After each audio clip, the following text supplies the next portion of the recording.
In this video, we're going to expand upon our knowledge of chemical and physical properties by looking at changes that occur within different substances, starting with chemical changes. Chemical changes are defined as any reaction that takes place between one or more substances that produces a new substance that did not exist before the chemical reaction took place. And there are three broad categories that we can use to describe types of chemical changes that occur. The first major distinction we can make between different types of chemical changes is between what we call inorganic chemical changes and organic chemical changes, or inorganic and organic chemical reactions. And the distinction between the two is based on whether the compounds or the substances in those chemical reactions contain carbon. As we'll talk about in future lessons, carbon is the foundational element of all organic compounds, which is why the burning of wood or the burning of gasoline and petroleum to produce energy are examples of organic chemical reactions, because both wood and large complicated molecules like oil both contain carbon as the foundational element.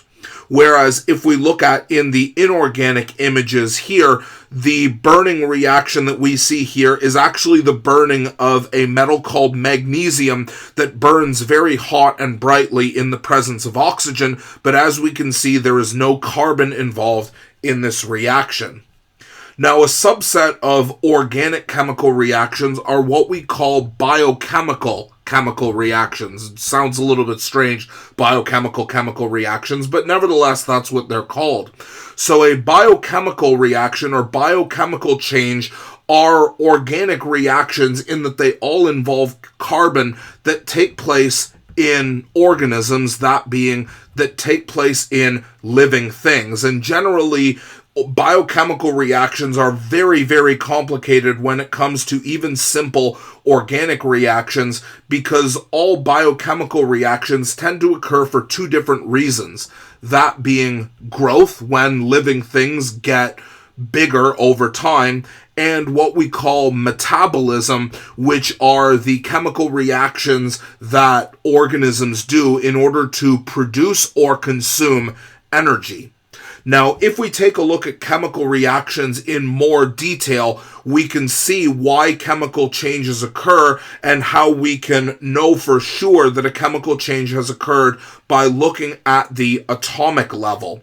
So if we consider this fairly simple reaction here, what we're looking at is the production of water. We know that water's chemical formula contains 2 hydrogen and 1 oxygen, which means that we need to make it out of hydrogen and oxygen gas.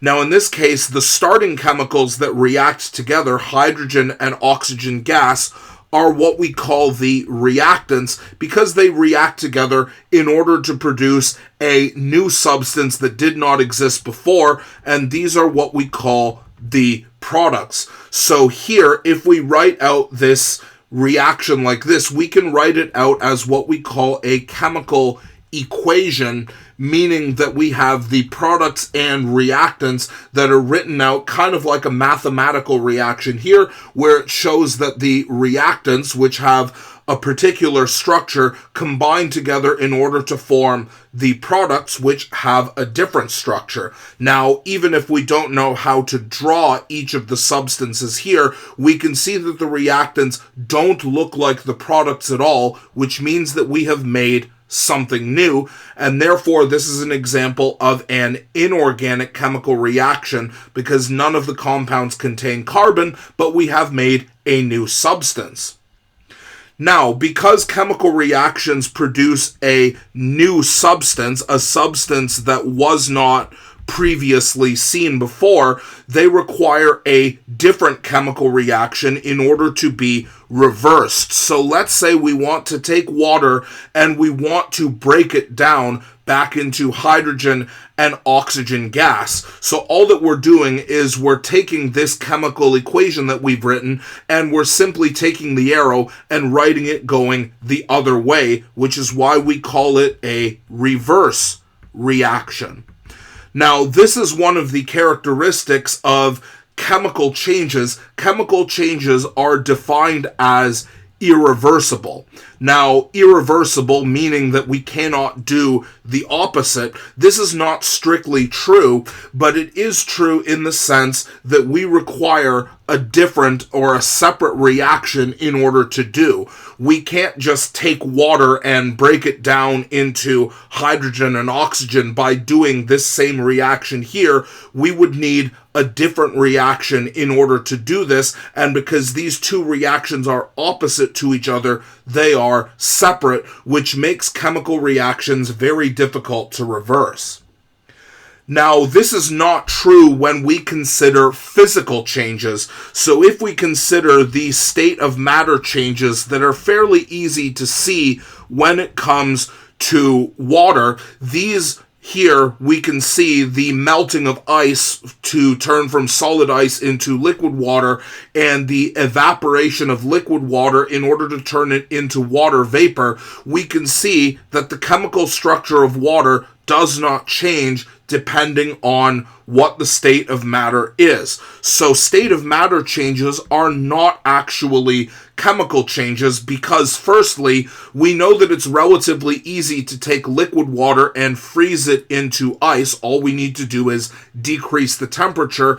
And likewise, if we wanted to take water vapor, gas water, and turn it into a liquid, all that we do is decrease the temperature, and that's how we make rain.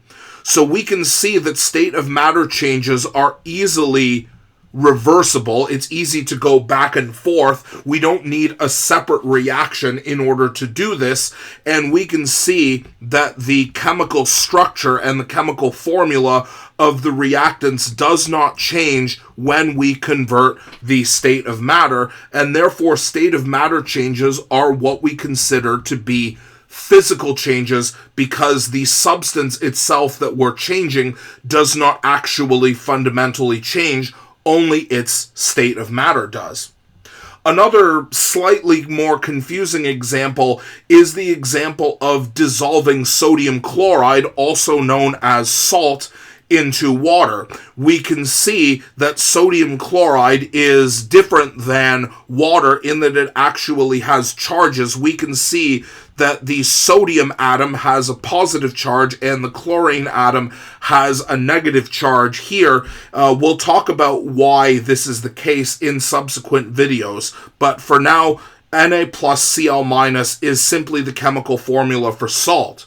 Now, if we put this in water, the water molecules will actually pull the sodium and the chlorine apart from each other like this, but we can see that in our products we have Na plus and we have Cl minus. So we haven't actually made anything new here. All that we've done is kind of change the way that these atoms interact with each other, but we haven't actually made a new substance here.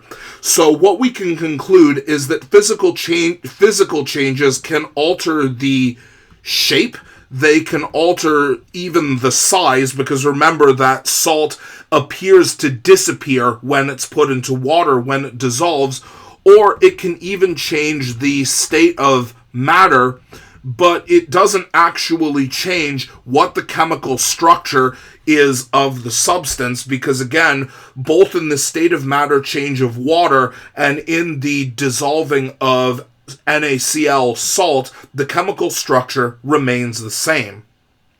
In the next video, we're going to look at ways that we can determine whether a change is physical or whether a change is chemical in nature.